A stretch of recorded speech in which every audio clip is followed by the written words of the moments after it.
안녕하세요. 영어 놀이터 노아에 오신 여러분을 환영합니다. 저는 아하쌤입니다.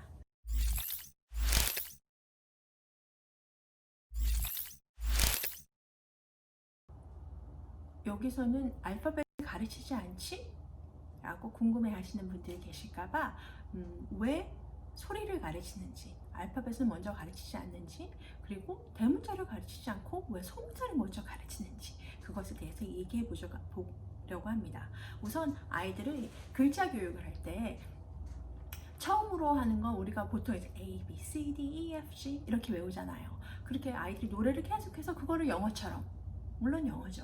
하지만 그것이 아이들에게 읽는 거를 도와주느냐, 글자 교육을 하느냐, 그걸 먼저 배우는데 사실은 그게 그렇게 도움이 되는 건 아닙니다. 왜냐하면 우리가 기역, 니은, 디귿, 리을 그 이름을 안다고 그 글을 읽을 수 있는 건 아니거든요. 우리가 글을 읽을 때는 그, 으, 르, 글 이렇게 읽잖아요. 그러니까 그 소리를 아는 거지 우리가 그 이름으로 읽는 건 아니란 말이에요. 그래서 아이들에게 글자 교육을 하는 거는 사실은 읽게 하기 위한 거잖아요. 어차피 이름은 다 알게 돼 있어요. 그 파닉스를 가르치다 보면은 크, 에, 트, 캣 이런 거 배워주잖아요. 그러면 애들이 길 가다가 밖에 이제 간판 같은 거 엄마 쿠 이렇게 읽어요. 그러니까 애들이 그걸 읽고 너무 신나하거든요.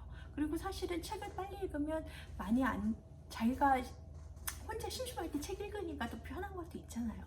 그래서 읽는 걸 도와주는 건 좋은 거라고 생각을 하는데 어쨌든 왜 소문자를 먼저 가르치고 알파벳을 가르치지 않느냐?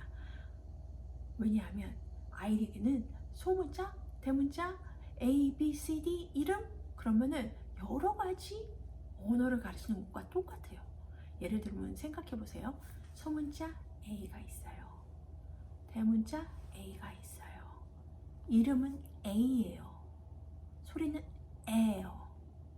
그럼 벌써 하나의 글자를 갖고 하나의 글자를 가지고 네 개의 다른 게 나와요. 필기체는 뭐 그거는 넣지도 않았어요. 그럼 벌써 아이한테는 영어 자체가 외국어예요. 소문자, 대문자, 그 다음에 이름, 알파벳 5개 국어를 한꺼번에 가르치는 거랑 마찬가지인 거예요. 우리는 그냥 너무 익숙해져서 A 하면 apple, 이렇게 하지만 아이한테는 그거를 헷갈리게 더 이렇게 진행이 더 오래 걸릴 수밖에 없도록 가르치는 방법이거든요. 그래서 솔직히 우리가 글씨를 읽을 때 다 대문자로 된 경우는 거의 없고 대부분이 문장의 첫 글자만 대문자고 나머지는 다 소문자잖아요. 그래서 소문자 교육을 먼저 했을 때 아이들이 책을 빨리 읽을 수 있거든요. 그래서 소문자 교육을 먼저 하는 거고요. 왜 음가 교육을 먼저 하느냐? 음가를 알아야 책을 읽을 수 있거든요. 알파벳은 아까 말씀드린 것처럼 그거는 그냥 이름인 거예요. A, 우리의 ABCD 이름, ABCD 노래 잘하네, ABCD 다 recognize, 그거 다 알아보네. 그러면 뭐, 우리 아이 영어 잘한다. 이거 아니거든요. 단어를 얼마나 알고 있느냐, 그리고 그 단어를 읽어낼 수 있느냐. 물론 그게 영어는 아닙니다. 언어는 아닌데 읽기 교육에 있어서. 그래서 이게 근데 사실은 몬테소리 파닉스예요. 몬테소리 파닉스가 그렇게 하고 있거든요.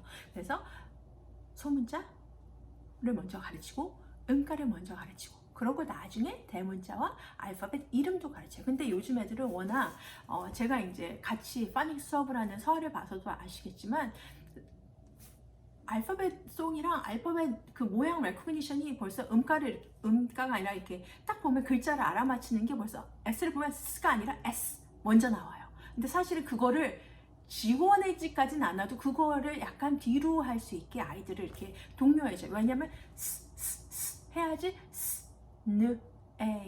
스네이크 이렇게 읽을 수 있거든요. S라면 S, N, A 이렇게 되거든요. 그러면 이제 읽는 거하고는 조금 더 늦어질 수밖에 없는 거예요. 그래서 우선은 음가 교육을 먼저 하는 거고요. 그리고 저희가 쓸 때 보시면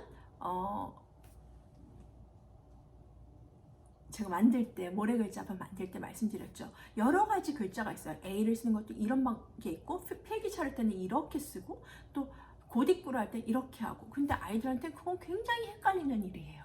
그래서 한 가지 글자체를 가지고 계속 그걸 보여줘서 그것에 익숙해지게 그러다가는 이제 나중에 다른 이렇게 모양도 다 이렇게 recognize 한다 그러죠. 다 알아볼 수는 있는데 처음에는 여러 가지 그 외국어를 가르치는 5개국어를 한꺼번에 가르치는 거죠. 한 글자 가르치기 위해서 그거를 빼고 그냥 하나만 가르치는 걸로.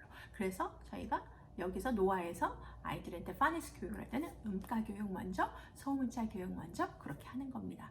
그리고 사실은 우리가 이미 그 알파벳을 많이 알고 있기 때문에 이게 어렵다고 생각을 안 하는 거지, 생각해보면 아이한테는 굉장히 힘든 일이에요. 제가 대학교 때 그걸 어떻게 뼈저리게 느꼈냐면, 대학교 때 러시아어를 배운 적이 있었거든요. 근데 이제 듣는 거는 어느 정도 됐었어요. 그러니까 우즈베키스탄에 가갖고 머물면서 귀가 좀 트이더라고요. 그래서 나 러시아어 할 수 있겠는데? 그래서 한국으로 돌아와서 대학교에서 러시아어를 선택했는데, 선생님이 조금 어렵게 가르치시고 힘들었던 선생님이시기도 했지만, 알파벳 외우는 게 왜 그렇게 힘든가요? 그러니까 농담으로 러시아 글자는 알파벳 가져가다가 쏟아져 갖고 만들어진 글자라는 얘기도 있었잖아요.